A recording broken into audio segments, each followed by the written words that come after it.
The book of Psalms. The book of Psalms is a complicated book for those reading it for the first time. It has many authors. Many of us, we sometimes think that David wrote all the Psalms, but that's not necessarily true. There are different authors in the book of Psalm, and it's not written chronologically. And so that makes it complicated because when something is not written chronologically, you may find something in a different line, let's say in Psalms 150, that probably came before Psalms 1. That's important to note.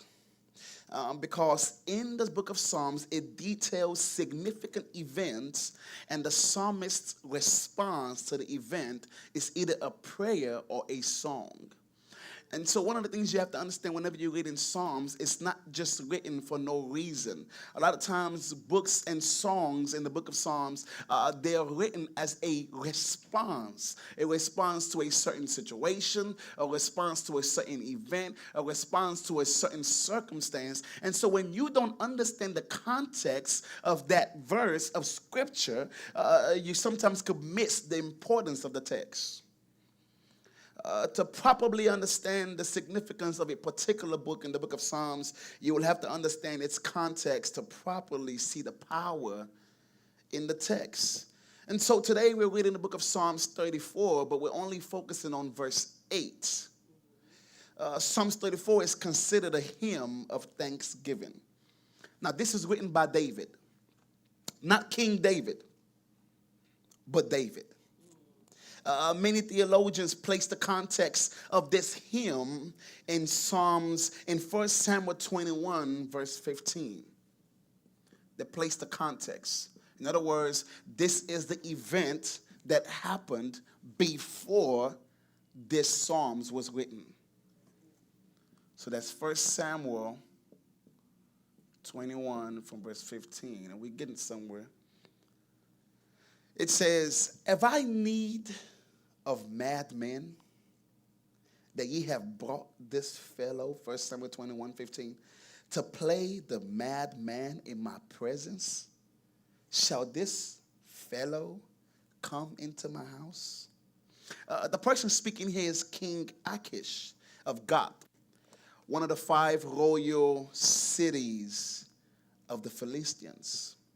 This is his response to David, not King David, but David, faking being insane to escape being killed in their land after being discovered. And so David gets to this land, and they realize, man, what is David doing over here? And we're going to answer that question in about the next 2 minutes. What is David doing in the land of the Philistines?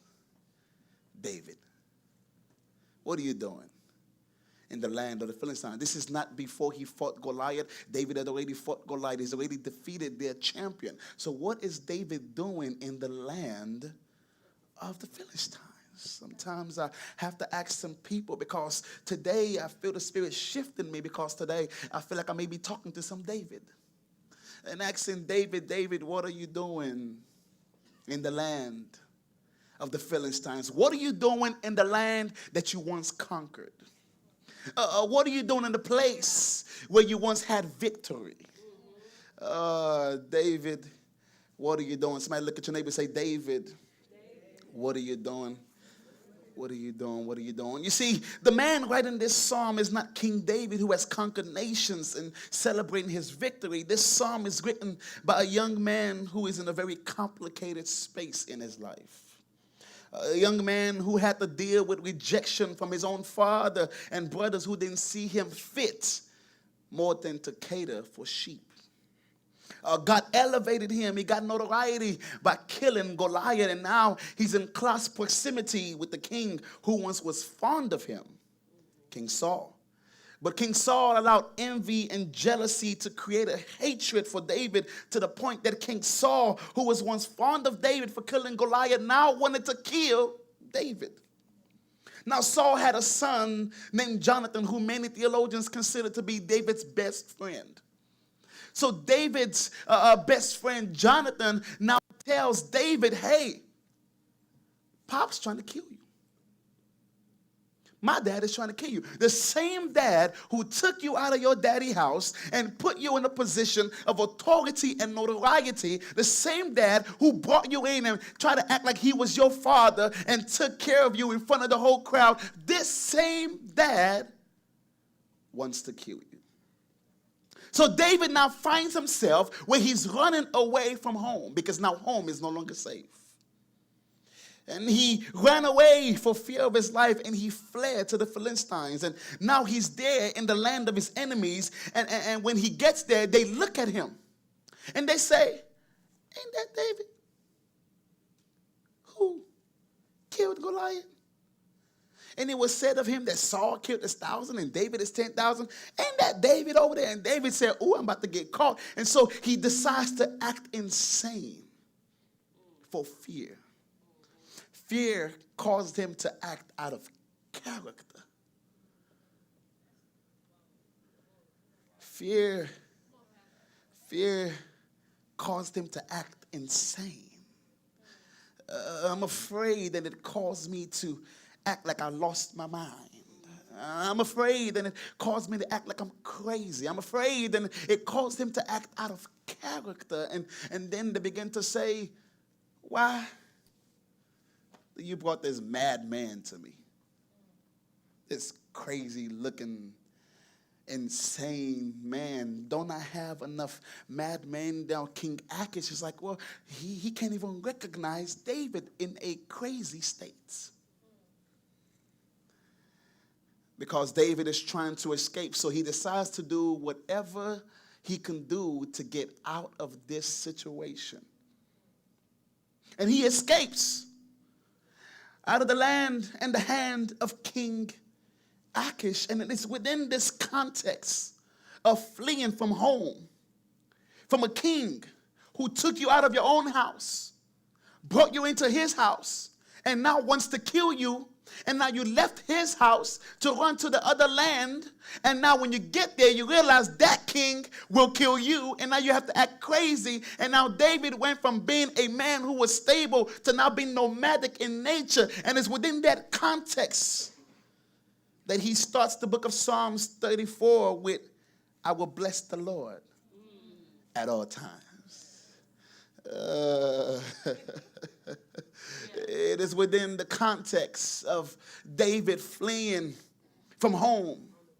He found no place in the land of his friends and in the land of his enemies, and he has nowhere to run to. And it's within that context that he says, I will bless the Lord at all times. Psalm 34 verse 1, I will bless the Lord at all times. His praise shall continually be in my mouth. That provides a different outlook on the best time to bless the Lord. You see, many of us, we perceive that the best time to bless the Lord is whenever we get that new promotion, when you get that new job, when you get that new breakthrough. And yet we see David teaching us something that seems out of order. How do you bless the Lord at all times and his praise continually be in your mouth when you are in a place of trouble? A place that doesn't seem safe. And he then continues this poem in Psalms 34 from verse 2 to 7 by saying, my soul makes its boast in the Lord. Let the humble hear and be glad. Oh, magnify the Lord with me, and let us exalt his name together. I sought the Lord, and he answered me and delivered me from all my fears. Those who look to him are radiant, and their faces shall never be ashamed. This poor man cried, and the Lord heard him and saved him out of all his troubles. The angel of the Lord encamps around those who fear him and delivers them. And our verse for the day, verse 8. Oh, taste and see that the Lord is good. Blessed is the man who takes refuge in him. You see, to taste creates an illusion that some sort of food is involved. Taste is one of our five senses. Many of us, who has tasted something today? a trick question because we're on a fast as a church. I'm glad y'all answered correctly.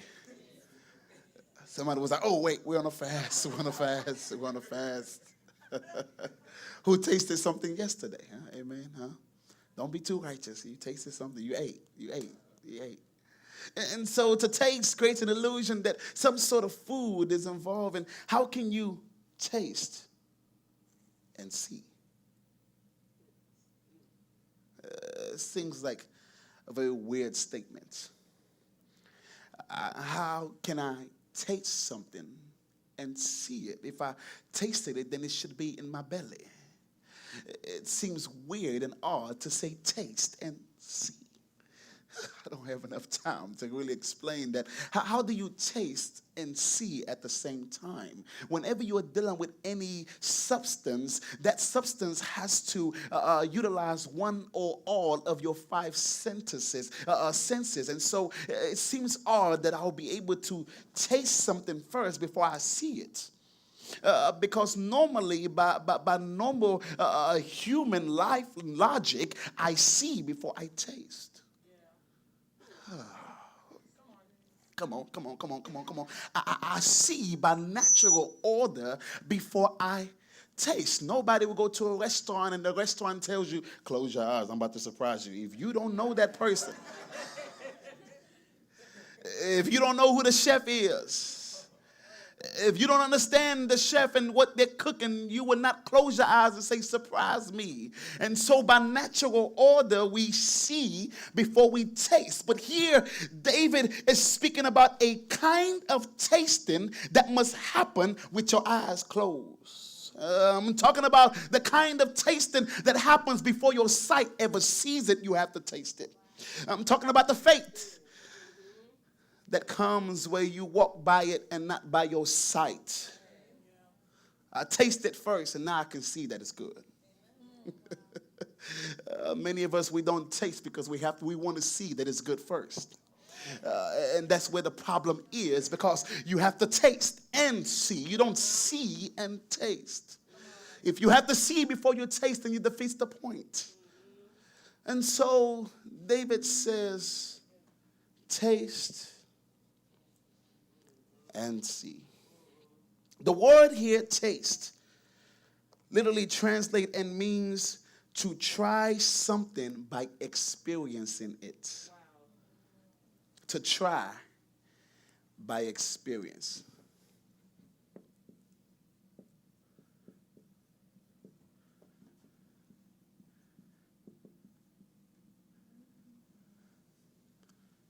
To try by experience. The next sentence of scripture gives more context. It says, blessed is a man who takes refuge in him. Now we see another word here. We see taste and see. Now we see refuge. What does it mean to take refuge? Psalms 46, verse 1 gives a better answer. Psalm 46, verse 1 says, God is our refuge, okay, and strength, a very present help in the times of trouble. The Cambridge Dictionary defines refuge as a place that gives protection and or shelter from danger, harm, trouble, or unhappiness. Remember, Psalms 34 verse 8 said, blessed is the man who takes refuge in him. Taste and see that the Lord is good. Blessed is the man who takes refuge. And we saw that refuge, we saw that same word in Psalms 46 and 1 that says, God is our refuge and our strength, a very present help in times of trouble. And now we see the definition of refuge as a place that gives protection and or shelter from danger, harm, trouble, or unhappiness. Then I'm sorry, but as somebody who was raised by an English teacher, I began to ask the next question, what is trouble? What is trouble? For God to be a very present help in the times of trouble, what is trouble? What is trouble? You see, when you're surrounded by your enemies and people who their intention and determination is your downfall. Anybody ever been in that kind of position? Have you ever been surrounded by people who their intention and determination is you failing? I'm not talking about haters now. Haters is just one thing. Haters, sometimes your haters are only people who judge you and they make fun of you when you make a mistake. So sometimes what we call haters are just people who criticize you when you are down. I'm not talking about that. I'm talking about people where you can be doing good. You can get married and they're like, why they get married? Look at her husband. That's a downgrade. Hope nobody's feelings was hurt. Look at the wife.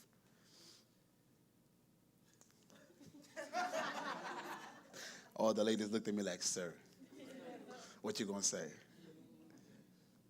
People who just hate for no reason. But not just hate, they would try everything to sabotage you. People who will go on your social media and they're looking at your story, not to check your story, but to find something to screenshot. They've been waiting all their life just lurking. They follow you but don't like your posts. They look at everything. They always watch your story but never like what you post. They're watching and waiting and watching and waiting and waiting and watching just to see your downfall. They're determined to see that you fail. That's the determination. Trouble. What is trouble when what used to be a safe place is now the place that seeks your destruction? Anybody know the feeling of this used to be safe for me? You used to be a safe place for me. How are you going to use what used to be safe to now use it as a point of attack? Saul used to be a safe place. I'm glad that you finally saw me for my worth, because Daddy didn't even think I should be in the war zone anyway. And I'm so glad that you saw me fit enough to be here in this place. You finally recognized me, and now you're trying to kill me. Have you ever dealt with somebody who you've ever placed in a position in your heart where you trusted them, and now it's crushing you because the very person that you trusted now is trying to kill you? And maybe not physically, but they're trying to kill your dream. Maybe not physically, but they're trying to kill your friendship, your relationship. And you don't know how difficult it can be to say, I once trusted you. And now you're trying to kill me. Trouble.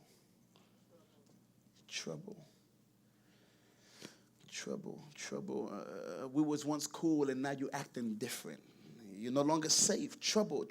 When the issues of life and stress are weighing you down and you are stuck between a rock and a hard place.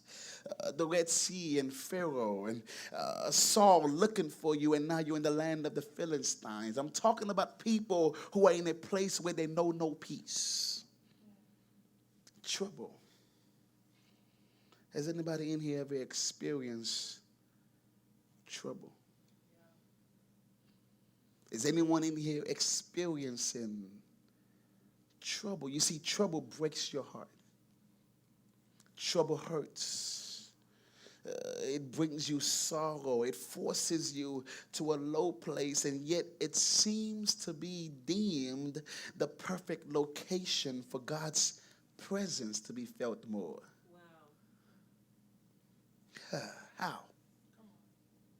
Psalms 46:1 says, God is our refuge and strength, a very present help in the times of trouble. And so when I see something in the text that says very, I have to pay a little bit of attention to it.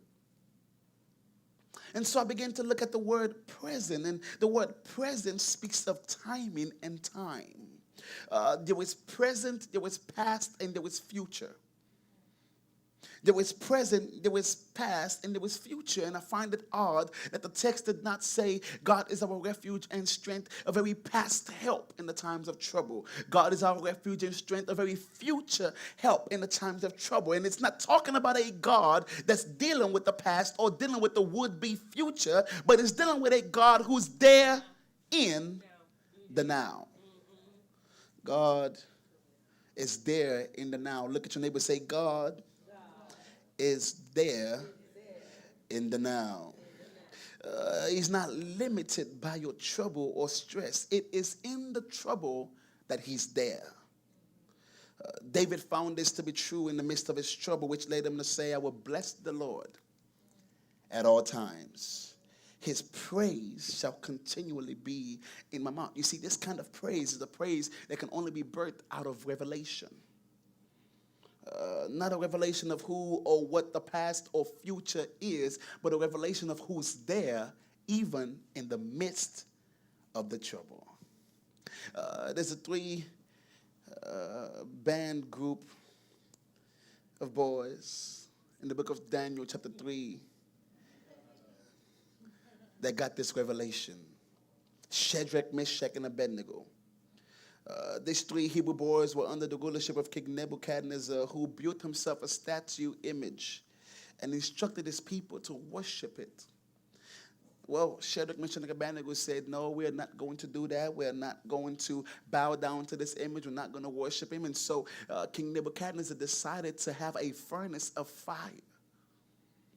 And we're not talking about your fireplace at home. This is something that can literally consume human beings. And so he decided to heat up this fireplace 7 times than the original regular heat.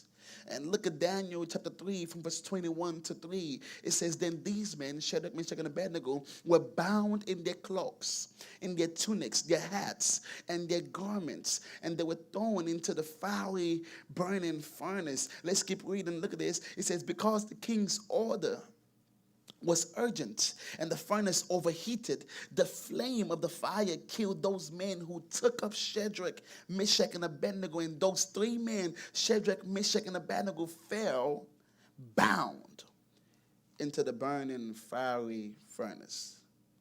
They fell bound, tied up. Trouble. But look at the results in verse 24. Then King Nebuchadnezzar was astonished and rose up in haste. He declared to his counselors, did we not cast 3 men bound into the fire? They answered and said to the king, true, O king. He answered and said, but I see 4 men unbound, walking in the midst of the fire, and they are not hurt. How do you see somebody in fire and not hurt? And they're not hurt, and the appearance of the 4th is like the son of the gods. Then Nebuchadnezzar came near to the door of the burning fiery furnace. He declared, Shadrach, Meshach, and Abednego, servants of the Most High God, come out and come here. Then Shadrach, Meshach, and Abednego came out of the fire. They went in bound, went in fallen. Went in, and it was too hot for them to be able to even see. They can see the people who were there who tried to push them in. The fire was so hot that they died. And the Bible says they came out. Then Shadrach, Meshach, and Abednego came out of the fire, and the satraps, the prefects, the governors, and the king's counselors gathered together and saw that the fire had not had any power over the bodies of those men. The hair of their heads was not singed, their cloaks were not harmed, and no smell of fire had come upon them. Now imagine being one of those boys and seeing your demise in front of you. Sometimes it's easy to look at this text and we thank God they came out and they didn't smell like smoke. But let's talk about it for a minute of what it felt like before they jumped into the fire. What it felt like to be doing something for God and the result is not more money. What it felt like to love God with all your heart, soul, and mind and not cheat on your taxes and you're still in debt. What it's like to say, God, I love you, I care for you, and yet you're still unmarried. What it's like to say, God, I waited to marriage, but I still don't have no child. What is it like to serve God and the result is not what you would imagine the result to be? No wonder if there's anybody in here who's ever done a good thing and it came out to be bad. I'm talking about we're going to stick to what God said, but they still got thrown in the fire. I'm going to do what God tell me to do. I'm going to give my tithe and my offering. And pastor, still struggling. See, sometimes we don't want to preach about that kind of text because they did everything right. And by natural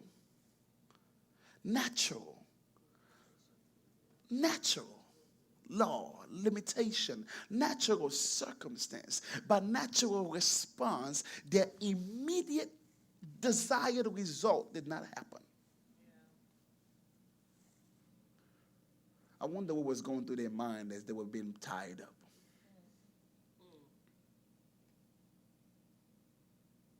We're going to do what God said. You're getting bound. Your feet getting bound. You can feel the heat of the fire. You can smell the smoke. You've watched it get heat 7 times. And I'm still going to do what God said. And you started off bold, but your voice get to shake at the last minute. I'm going to do what God said. And then they tied the first hand. I'm going to do what God said. I'm going to serve him with all my heart, soul, and mind.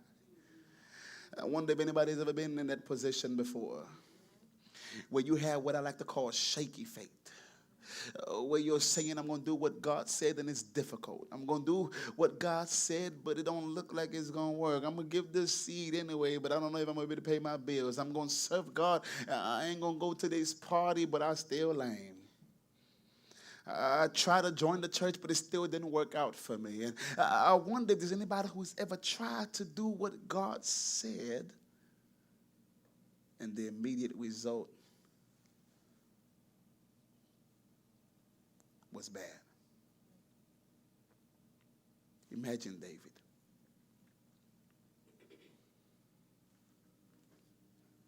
Everybody else scared of this man who's trying to defile the people of God. And David was bold enough to say, I'm going to stand against Goliath. And he gets to Saul's house and he's submissive to Saul. I'm going to be submissive, I'm going to be submitted. And yet Saul want to kill him. I'm trying to talk to people who want to be real this morning. That sometimes some of us, we're not mad at the church, but we're really mad at God. But we've been in church too long to really say we're mad at God. And so we quit the church and we make the church our enemy. Oh, come on. You can act righteous all you want. I don't like the church. No, it's not the church that hurt you. You just don't want to say it's God. Look how your booty is clenching. Yeah. Like, oh, what is he saying?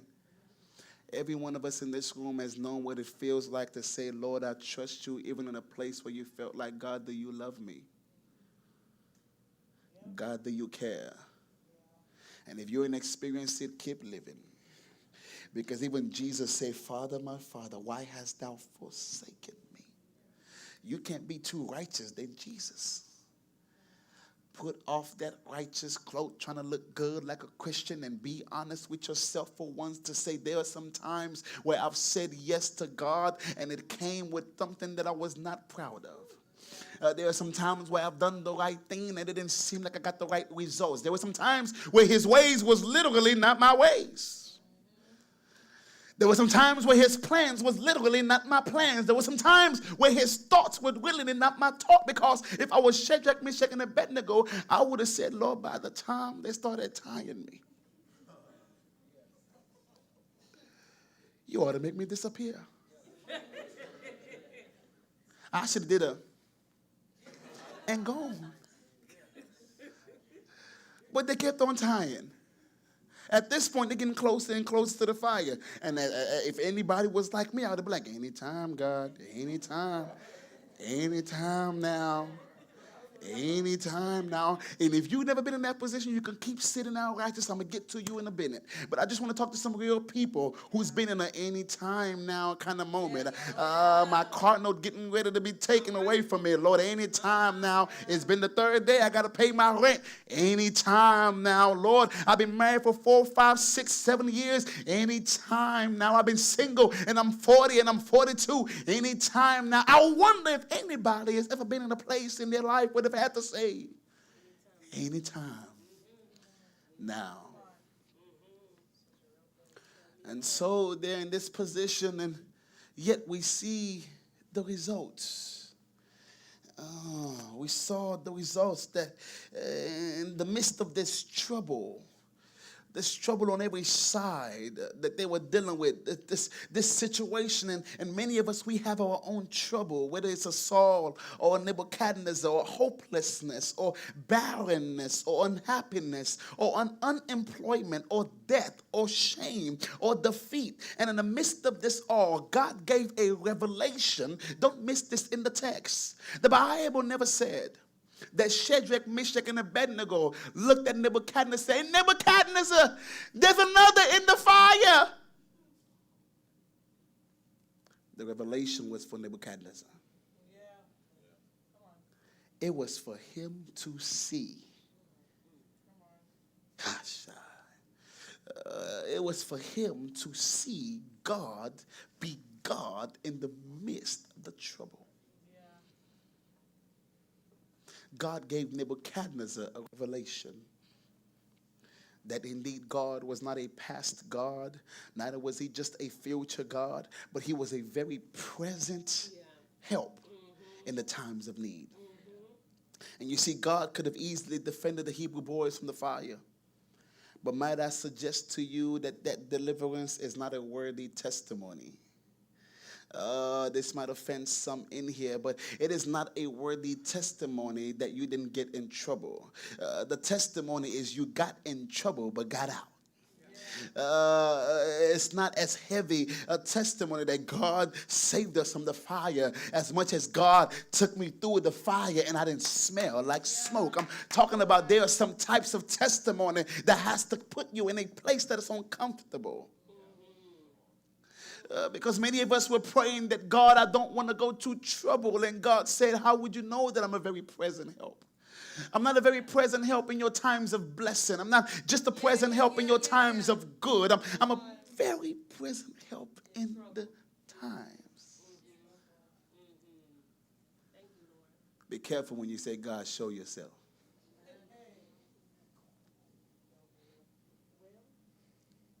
I show you me in trouble.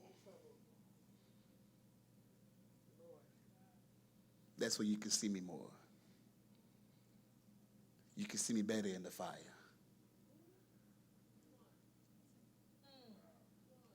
You can see me better when all hell is breaking loose in your life. Can you see me now?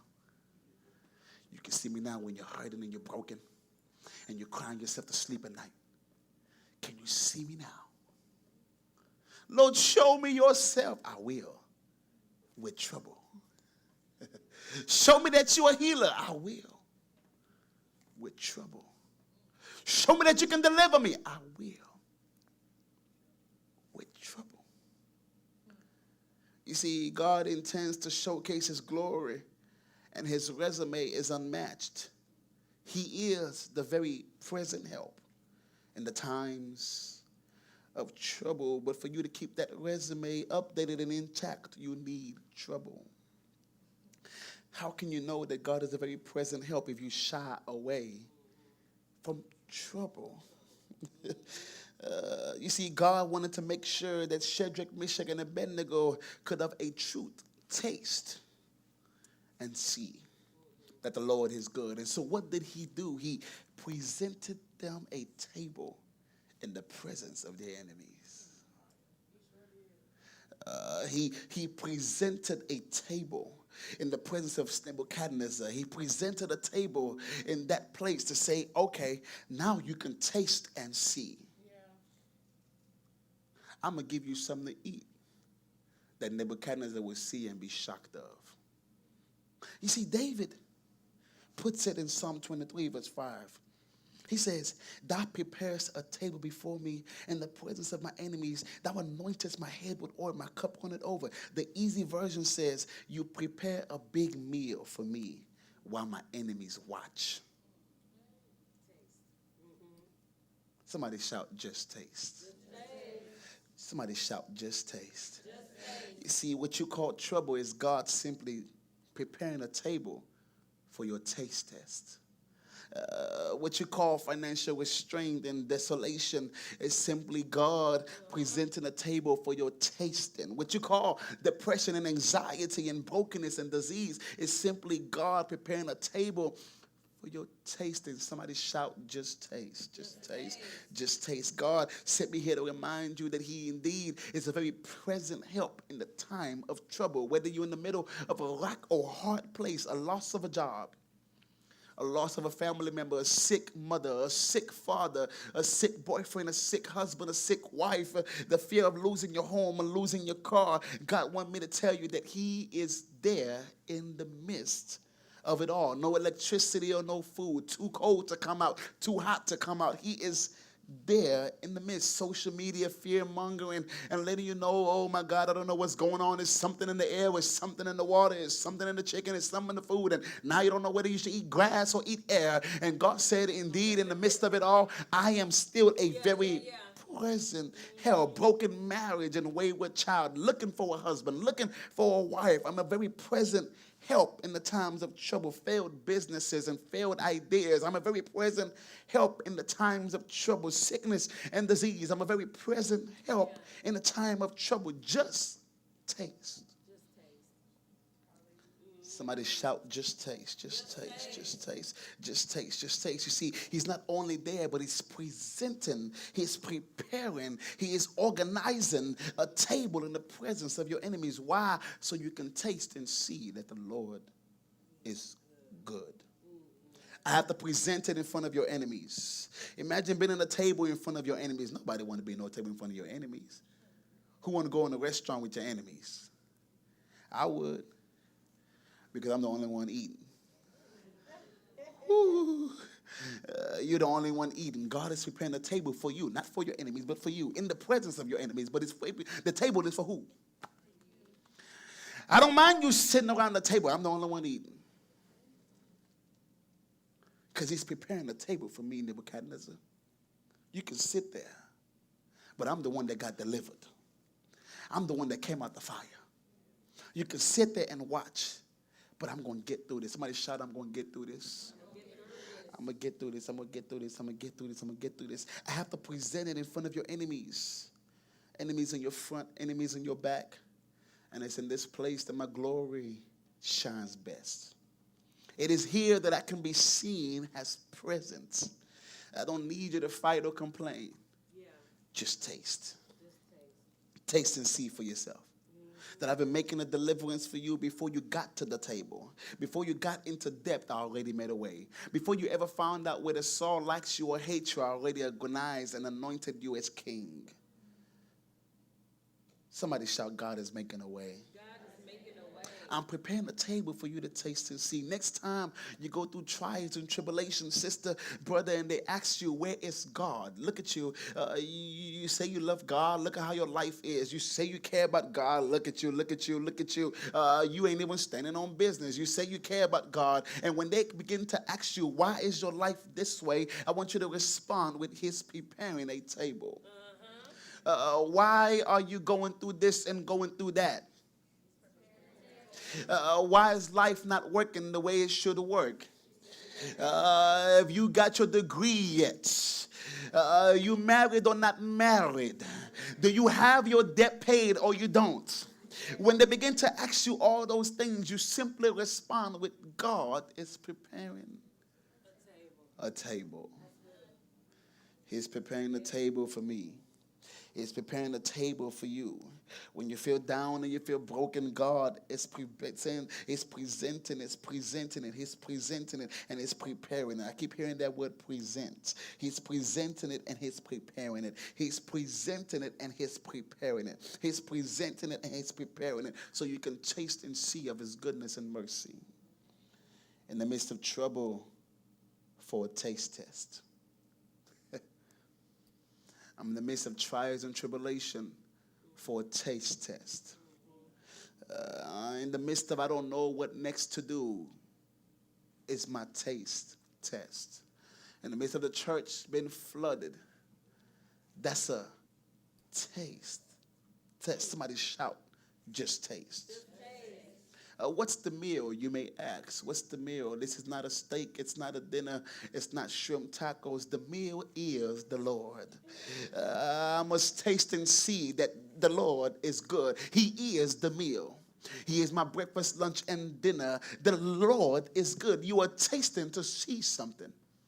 Taste and see that the Lord is good, because the Lord is your strong tower. The Lord is your shield, and he's your buckler. The Lord is your safety. Taste and see that he is good. Now, as I begin to study this word of tasting and seeing that the Lord is good, the Lord began to show me a revelation. He said, the reason why you can taste and see that I am good is because my literal body has been broken for your deliverance. And so when you're tasting by his stripes where you're healed. Every part of his body has been broken for what you need. No wonder when it comes to us doing communion, we eat, this is my body, which is broken for you. I taste and I see that he is good. Isaiah 53 verse 5-6 says, he was wounded for our transgressions. He was bruised for our iniquities. The chastisement of our peace was upon him. The chastisement of your peace. What that peace that you need has been on his body anyway. With his stripes, we are healed. Healed for your mind. Healing for your body. Healing for your soul. Healing for your finances. Healing for your relationship. Every part of his body can be broken so you can taste and see that the Lord is good. It is in the midst of those troubles, those trials, the situations that you don't like. It's in the midst of all of that that God reveals his glory the most. It is in the midst of those pains that he shows that indeed he is Lord. And when you understand that revelation, although you may be chased by a king who thinks that you have lost your mind, your first words will be, I will bless the Lord. When you know that he's just preparing a table for you, you don't complain, you bless him. When you know that he's preparing a table for you and things is going left and right, you don't complain, you just bless him. When you get hit with a diagnosis or you get hit with a situation, you don't complain. Your first response is, I will bless the Lord at all times. Because I've come to realize that at all times he's present. I've come to realize that at all times he's good. I've come to realize that at all times he shows up. God is my refuge and my strength. He's a very present help in the times of trouble. My worship and my praise came from my taste test. An indication that I'm getting ready to have a taste test is what's surrounding me. When I see my enemies around me, that's how I know God is preparing a table. When I saw the church flooded, that's how I know he was preparing a table. When I see things not working the way I want it to work, that's how I know that he's preparing a table. When Shadrach, Meshach, and Abednego found themselves in a place where they're getting ready to thrown into the fire, God was preparing a table.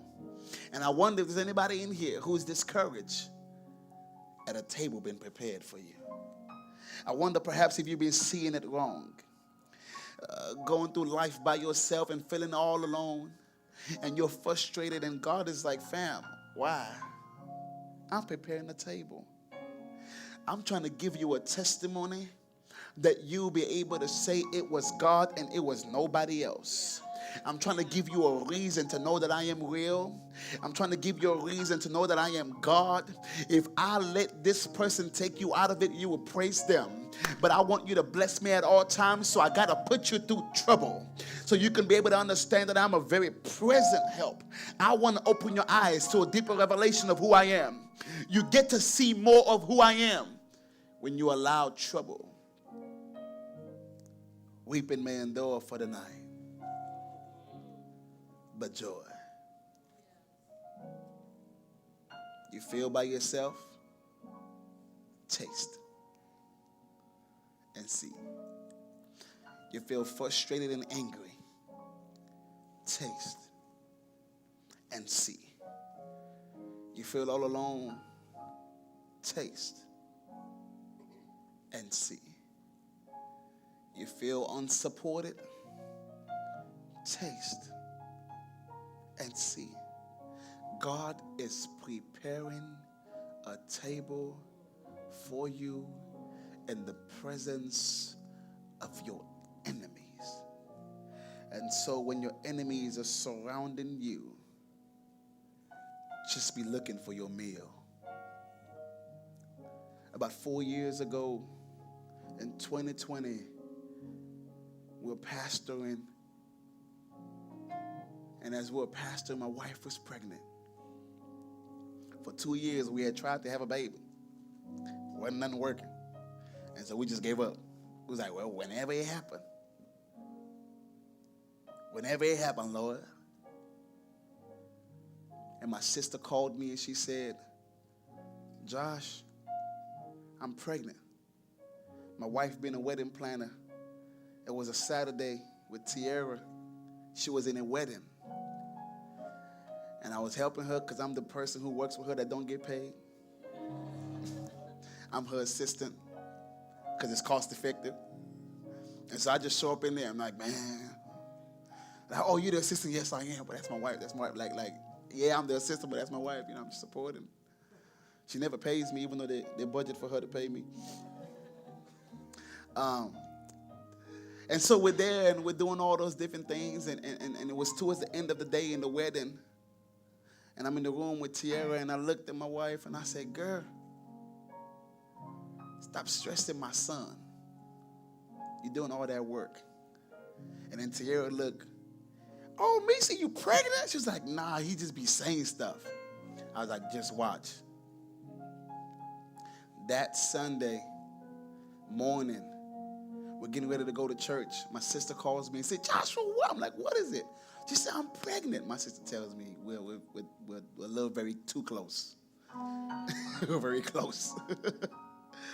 She's like, I'm pregnant. I'm like, what? I'm like, Missy is too. She's like, no way. I'm like, yes, she is. Missy was like, she's in the bedroom. She said, baby, stop lying. I'm like, yes, she is. I'm like, watch. We were living in Denton at the time. I ran to CVS. That was the only thing open. I ran to CVS. I got a pregnancy test. I was supposed to preach, but I was so convinced that she was pregnant. And so I went to go get a pregnancy test. I brought it. I said, babe, I bet you're pregnant. She was like, I said, try it. Go pee. And in my mind, I'm like, anytime, Lord. It's been 2 years, but anytime, Lord.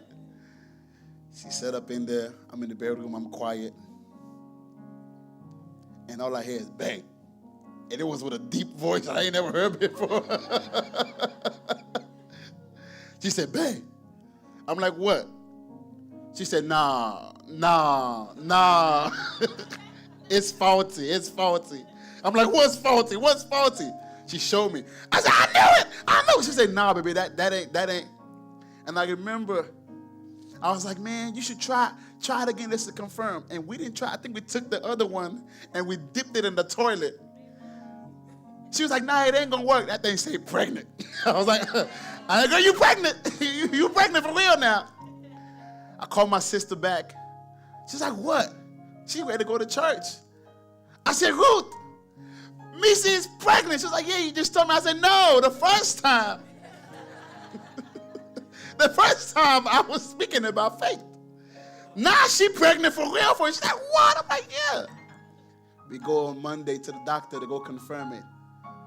Doctor said, you're 6 weeks pregnant. And I had to call my sister and say, hey, FYI, we actually a lot more pregnant than you are. It's 6 weeks. Only for a few months later for COVID to happen. And we'll find ourselves in a place where doctors are coming and saying, hey, your wife got 3 fibroids in her stomach, and it's all near the uterus. We don't know if you're going to be able to have this baby. This pregnancy is going to be tough. And I'm like, I don't even know what a fibroid is. Is it a spirit? Let's pray it out. You know, I like to be spiritual sometimes. I say, it's a demon. Let's get it out. What is it? Well, the doctor said, it's this thing that just keep eating up your blood. I'm like, well, that's a demon. Until we found another doctor because I wasn't feeling that one no way. And we found us a different doctor, and the doctor said, well, there's 2 fibroids in your stomach. And they're the size of a small little mini, was it basketball or tennis ball, golf ball, what is it? Softball, a softball. So she had fibroids the size that made her look like she was 4 months pregnant. And the doctor is like, I don't know how the baby's going to grow in these conditions, but we're going to try. He says, I don't know how to deal with this stuff, so we're going to send you to a specialist in Plano. All of this is going on while COVID is going on, while we're preaching at the same time. And so we found this specialist, this old white guy. We still got to get him a card. And he's not social at all, but he's so smart. Not social at all. He had no social skills. Well, he was just so intelligent about everything. And I asked him all kinds of questions. I'm like, sir, so what does this mean? He's like, well, this is da da da. I'm like, man, have a smile. Laugh. Anything. He's an old man. And he was just telling us all these things. He was like, man, we're going to try, but it's going to be very tough. We're going to try. I'm like, okay, cool, let's try. And so they began to tell her to take different medications and things of that nature. And at 22 weeks, her cervix had opened up. And I forgot what centimeters it was. It's been that long, right? I forgot it was opened up enough. And the doctor said, well, we're going to have to do a surgery to close back her cervix. Because if the baby come out at 22 weeks, he's not going to survive. But there's a chance that this surgery might not work. So I need y'all to sign this paper right here to decide if you want to keep your baby, or y'all get to hold him for 10 minutes before we dispose of him. I said, do we have to sign it? The doctor said yes. I said, we're keeping the baby. Sir, I just want you to know if you decide to keep the baby, there's a chance he might be deformed, he might be blind, he might have brain issues here and this and that. I said, we're keeping the baby. Sir, I just want to let you know, y'all can always have another one. We're keeping the baby. Where do I sign? And I just signed angrily. Get out this room. The surgery went good. And then 3 weeks later, at 25 weeks, another thing. And we're like, oh, God, what is this? We try to wait to marriage and everything. I'm like, Lord, we could have been having sex. Is this the problem? What kind of situation is this, Lord? I was frustrated. I'm like, God, we did everything right. What's going on? And then we got to about 30 weeks. At that point, they told my wife she couldn't work no more, so I was the only one working. At 22 and 25, she had to sit at home, laid up, with her feet up 24/7, frustrated at me eating Chick-fil-A every other day because that was the only thing she was craving while pregnant. Out of all the cheap things she could have craved, it was only Chick-fil-A. I don't know. That's how I became a signature member, buying all kinds of Chick-fil-A for her. And she would be at home, and I'll go work, and I'll come back. And at 32 weeks, we stayed and waited all that long because she couldn't move. Went to the doctor for a regular checkup, because she was having contractions. And the doctor said, something is off. Your baby not moving. We're like, what? Let's see. They're doing all that stuff. And my son, knowing him now, he's such a jokester. I figured he probably was joking at that point. But he definitely wasn't moving at all. For 30 minutes straight, he was not moving. He was just sitting still like this. Now, sometimes when I think about it, I just want to just hit him upside the head one more time. But he's just saying like this. And I'm like, what is going on? Doctors like, we don't know. They put all kinds of juices in my wife and try to get her to be revived again, or some kind of sugar to get her to be hype again, and nothing was working. He wouldn't move. Doctor says we have to have an emergency section right now. We got to get it out. We were not trying to do that. We're trying to have a regular, natural birth. Well, that was not going to happen. They said we got to cut up your stomach. They cut up the wrong way. So we got to get this stuff done. I said, okay, cool. We went. They took her to a prep room, and I'm walking to another room, and I'm walking with the doctor, and I'm like, what's going to happen? What's going to happen? And they're getting annoyed with me because I'm asking all kinds of questions. I'm like, what are y'all doing? What's happening? What is that injection they're about to put in her? We get there. They cut her open. And the doctor was asking me before they cut her, what kind of songs do I want for the baby to come out to? I said, just find me some worship. And my son came out to Kirk Franklin. So be careful how you speak on Kirk. I think that might be Josiah's favorite artist. I don't know. It came out to him. That was not the song I requested, but it didn't matter at that point. And my son was born, and immediately they put him in a plastic bag and rushed him into the room. And my wife got to see him once, but she couldn't even hold him because he was so tiny. He was 4 pounds. And in spite of it all, we were still preaching. I'm telling you that if you have not been through some kind of trouble, and while we were there, the doctor said, yeah, your son going to be here for 2 months. Y'all going to have to get comfortable. And we couldn't sleep in the NICU. We knew all the NICU nurses because we was there 24/7. I was like, I don't trust you. I don't trust you. I don't trust you. I'm not leaving you with my child. And so we stayed there. We had shifts, alternating shifts. She would stay here for the first 6 hours. I'd come back at night because we didn't want to leave our son at night by himself.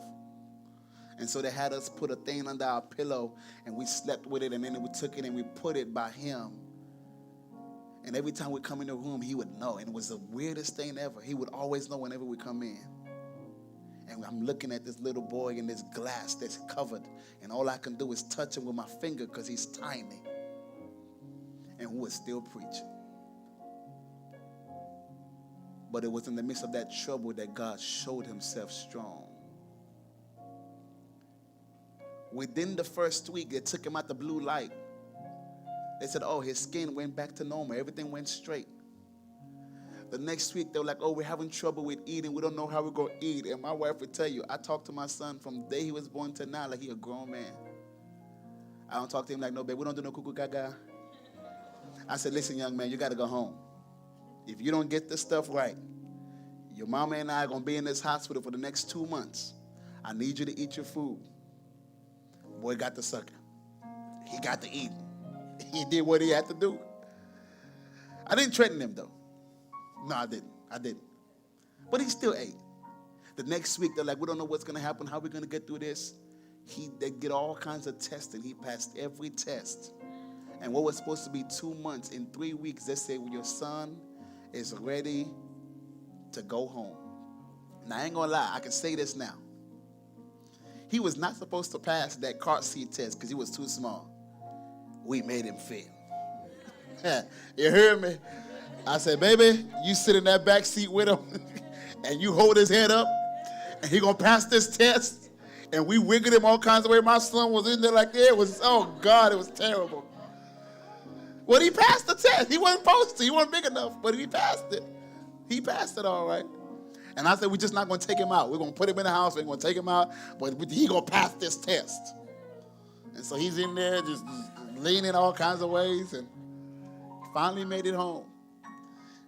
And it's funny to laugh at now, but it was one of the worst seasons of our lives.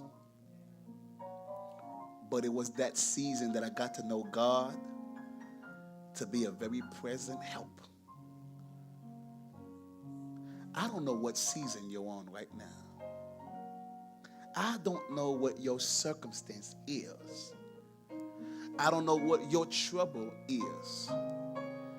But I just wanted to encourage somebody. Just taste. Just taste. It was Thursday where we're going out to eat. We have our date night. We try to be religious about it and stay every Thursday to have date night. The church know, all my leaders know. Do not call pastor on Thursday. I will not answer. That's the time with my family. And my family is my first ministry. And so we're there, and I'm trying to have date night, and they calling me, and they know not to call me, so I know it had to be an emergency. And all I hear is, Pastor, the church flooded. I'm like, oh, okay. How bad is it? On a Thursday. But we're back on a Sunday like nothing ever happened. It's the trouble. It's the trouble that allow you to see God to be real. Can you see him in the midst of your trouble? My encouragement to you, brother, my encouragement to you, sister, what you're going through right now, it's a taste test. Shake your shoulder off and say, it's a taste test. It's a taste test. I'm going to get through this. It's a taste test. This too shall pass. Why don't you bow your heads as we get ready to pray and get out of here? It's a taste test. It's a taste test. Taste and see that the Lord is good. That trouble, that trial that you're dealing with, it's a taste test. That news that you just heard that's bringing you down and you're frustrated, it's a taste test.